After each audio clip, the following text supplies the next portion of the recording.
بھلا ان سے عہد کیوں کر پورا کیا جائے جب ان کا یہ حال ہے کہ اگر تم پر غلبہ پالیں تو نہ قرابت کا لحاظ کریں نہ عہد کا. یہ منہ سے تو تمہیں خوش کر دیتی ہیں لیکن ان کے دل ان باتوں کو قبول نہیں کرتے اور ان میں اکثر نافرمان ہیں. یہ اللہ کی آیتوں کے عوض تھوڑا سا فائدہ حاصل کرتے اور لوگوں کو اللہ کے رستے سے روکتے ہیں. کچھ شک نہیں کہ جو کام یہ کرتے ہیں برے ہیں.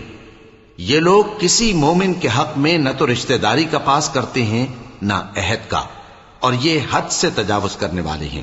اب اگر یہ توبہ کر لیں اور نماز پڑھنے اور زکوٰۃ دینے لگیں تو دین میں تمہارے بھائی ہیں. اور سمجھنے والے لوگوں کے لیے ہم اپنی آیتیں کھول کھول کر بیان کرتے ہیں. اور اگر عہد کرنے کے بعد اپنی قسموں کو توڑ ڈالیں اور تمہارے دین میں تانا زنی کرنے لگے تو ان کفر کے پیشواؤں سے جنگ کرو. ان کی قسموں کا کچھ اعتبار نہیں ہے. عجب نہیں کہ